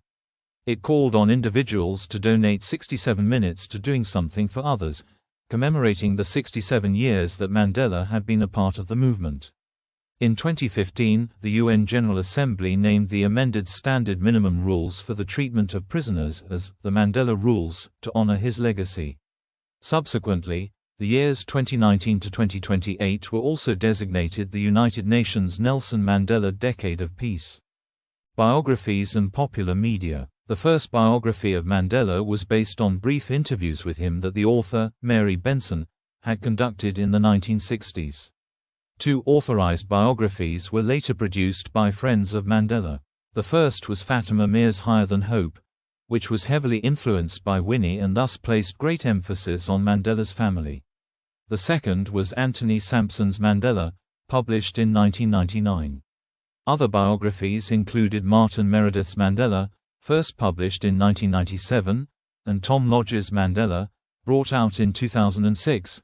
Since the late 1980s, Mandela's image began to appear on a proliferation of items, among them photographs, paintings, drawings, statues, public murals, buttons, T-shirts, refrigerator magnets, and more items that have been characterized as Mandela kitsch. In the 1980s he was the subject of several songs, such as the specials Free Nelson Mandela, Hugh Masekela's Bring Him Back Home, Nelson Mandela, and Johnny Clegg's Asambonanga, Mandela, which helped to bring awareness of his imprisonment to an international audience. Mandela has also been depicted in films on multiple occasions. Some of these, such as the 2013 feature film Mandela, Long Walk to Freedom, the 2017 miniseries Madiba and the 1996 documentary Mandela, have focused on covering his adult life in entirety or until his inaugural as president. Others, such as the 2009 feature film Invictus and the 2010 documentary The 16th Man, have focused on specific events in his life. Lekele has argued that in Invictus and other films, the American film industry has played a significant part in the crafting of Mandela's global image.